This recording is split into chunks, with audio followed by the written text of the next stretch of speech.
Welcome back to the MSMB Networks Week in Review. My name's Christopher, and every week we're bringing you the latest tech news that affects your digital world. Today we're talking about a lot of changes to social media and also some vulnerabilities that are guaranteed to be affecting your computer right now.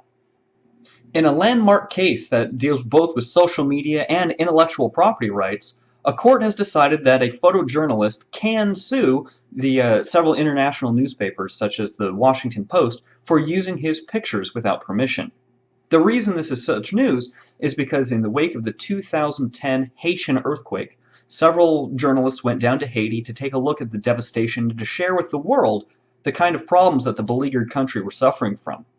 Well, the Washington Post and several other news outlets found this journalist's pictures on Twitter and decided to run them alongside their stories without permission or compensation or anything like that. Their argument was that since Twitter is a sharing site and he posted his pictures voluntarily, he was opening them up for the world to use.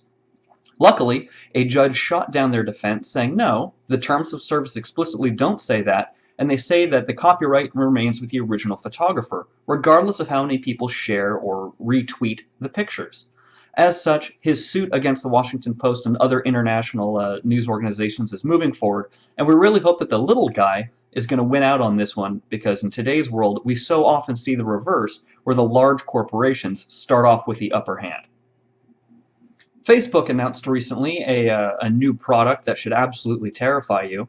It allows you to ask Facebook questions such as, which of my friends are single and live in San Francisco? Who went to a concert recently? And how many people went to this club? Basically, a new product they call Graph Search mines all of the information made available by your friends and allows you to parse it in pretty much any way you want. What should really scare people is this is the kind of thing that other corporations are doing with your Facebook data already. Now they're just opening it up for your use. They have a whole list of terms and conditions and how they're promised to use and share your data, that kind of thing. But really, our hope here at MSMB Networks is that this will really open everyone's eyes into just how much information they're giving away to these third-party services for absolutely free. So if you value your privacy, you're really going to want to limit what you post on Twitter, on Facebook, and these other sharing sites, because you're not the only one who has access to it. Everyone does. Rounding out today's social media news, Instagram has reported a dramatic loss in average users per day. A few months ago, Instagram, a very popular photo sharing site, announced that it was changing its terms and conditions to allow for the monetization or commercialization, the promotion of your pictures alongside unrelated advertisements and the like. At least that was the perception. It's up to the lawyers as to what the terms and conditions actually said, but enough of the user base rallied around the idea of protesting these changes and other ones that were slipped in there, and have abandoned the site in huge numbers, opting to go to other photo sharing sites. In fact, their numbers have dropped by more than half, going from 16 million users a day down to less than 7. What this should really remark is that photo sharing sites and other groups really should cater to their user base, because an organized user base can make or break a sharing website like this. So, if you see something on a different website that you don't like, get organized and make a stink about it, and hopefully you'll see some changes. One of the most common home networking routers in the world is the Linksys WRT54G, shown here. Unfortunately, security researchers have recently discovered that the WRT54G has a gaping security hole that, if exploited, would allow an attacker complete access to your network and also to intercept any data. So all of your banking information, your Facebook logins, so on and so forth. What's worse is they could inject information in the data stream coming back, riddling your connection with viruses, spyware, and worse. Linksys unfortunately has yet to release an update for this popular brand of router, but there are other options available. Talk to your technician about upgrading your device's firmware or moving to a third-party tool such as dd-wrt or others. As with any other piece of hardware or software, the most effective way to protect against attackers and vulnerabilities is to stay up to date. Most people don't update their routers very often, which is why this is an especially alarming call to action for everyone to contact their local IT guy and make sure their routers are protected.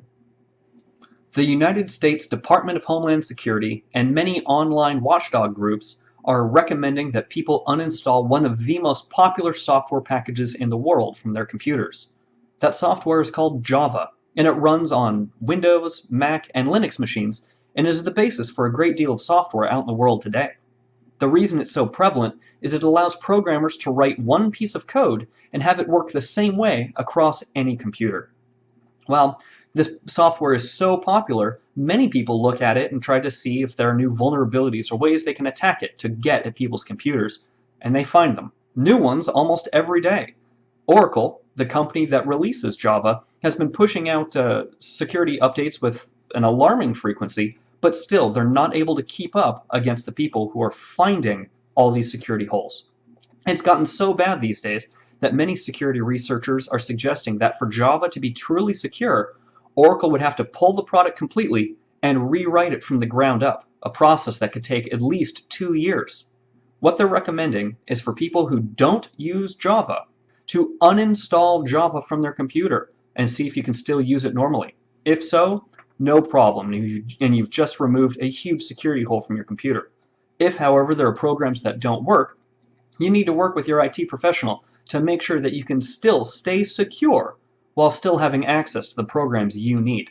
This is a very, very big security announcement and a huge shift, as it's one of the first times a program this large or this widespread has been decried as a huge security hole by so many groups. This is a warning you need to pay attention to. Well, that about wraps up this week in review. As always, my name's Christopher for MSMB Networks, and every week we're bringing you the latest news that affects your online world. You can take a look at all of the stories we've talked about today and a few more down in the video description, and we'd especially like to thank everyone who took the time to watch this video, click the like button, or subscribe to our channel so you can stay up to date every week as we bring you more news. Have a great one. We are MSMB Networks, managing systems for managing business. Like us on Facebook, join us on Twitter, and of course, subscribe to this, our new YouTube channel. Thanks for watching.